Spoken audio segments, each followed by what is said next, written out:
So about commercialism and selling products, well, we have to teach it in school, but unfortunately the public school system is industrialized, so it goes against the purpose of schooling, which is to make stuff and sell it. Make armies, go to war. The whole purpose of schooling is for that. So you're going against the philosophy of the school system that was built. So I've read some philosophy, and I stress, the history of anyone, Sumerian to Egyptian to Greece, ancient Greece, the Roman history, the late Middle Ages to the Renaissance, and studying all that, and how lucky we have it right now to have antibiotics, to have surgeries, to have babies that we don't die in childbirth. So it's a different type of chemical warfare on our systems, of our water systems and things like that. And I think we can function without a lot of these terrible chemicals. I think there's ways around them. Of course, within a hospital setting, you have to have all those plastics, which, thank God, they save lives every day for people to go on and take care of their kids and meet their responsibilities. That person has a very important job, and they get sick, and then they go home and they take care of all their children, who in the future will have important jobs to take care of other people, whether it's a trash man or plumber or doctor or teacher, surveyor, welder, ship captain, train, and we're obviously aware that, the oil is going to run out, and we're worried about our environment. I think of things like when I look at a mattress and I'm like, could we not make that out of environmentally friendly materials? I think we could. So if we as consumers become aware of those things, like choosing, they're not really readily available yet.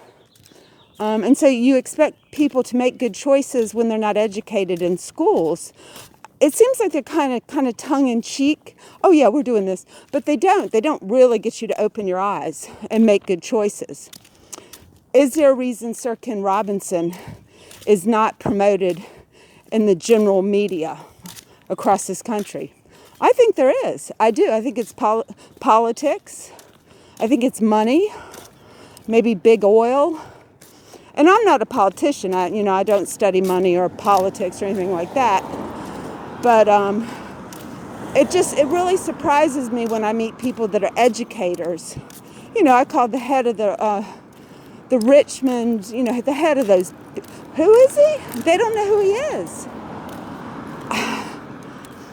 And I just, I could hear the fight he was fighting with his TED Talks. And some people don't want to know, they're just like, woo. But it can be done and it can be changed. And I'm very positive about this. And the people that love their kids and want a good surviving environment for their kids to live in, we definitely need creative education. We can't continue on with industrialized. They're not going to work. But, we're all like lemmings to a cliff. But we're too smart for that. We're Americans. We're United States. We have free choice if we know what the choices are. And unfortunately, I don't feel like the government's giving us choices. So, how did I find out about him? That's a good question. I was about 40. I've been reading a couple of his books now, and I've handed out some to people. Somewhere on the internet, I guess. I honestly don't know. How did I find out about Jack White and Loretta Lynn? I just saw a video, and I lost my mind. I said, this is so fascinating, his creativity. I don't like all of it. I don't like any one artist, everything. But I pick and choose what inspires me. And Jack White's work thoroughly, a lot of it really inspires me. That's what art is for, to inspire us, I think, or inform us, entertain us. I think everyone's artist to some, whatever they're doing that they feel good at and they feel creative. And so we don't want to dumb down our people and not be creative, so we got to get rid of the SOL tests and make up better tests to test every child that actually measures what they're good at, whether you're a plumber, then you need a different kind of test. So you can get an A+ too. You know, I wouldn't get an A+ on a plumber's test. I wouldn't get an A+ on a philosophy test because I debate philosophy all the time, and whoever made up that philosophy test may not like my answers. And that's true. And they may not like my paintings. Some people might, some people might not. Wow, that's kind of weird. That's like, whoo, how do you know if you don't get a good grade on a test?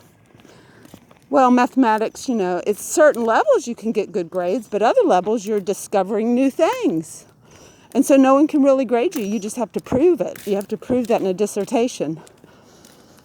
But mainly it's to entertain and treat children like you love them and you want the best for them and you want them to make good decisions and learn everything they can about something they're interested in. And they keep coming back to school and they don't give up and they don't flunk out. And we're there to serve them. If they need mental health care, we can help with that. That's what the school is for, because there is going to be problems, always. That's not unusual. It's just unusual now we have medications and therapy to help with it. This is the new day and age of that, and we need to offer those services. Thank you.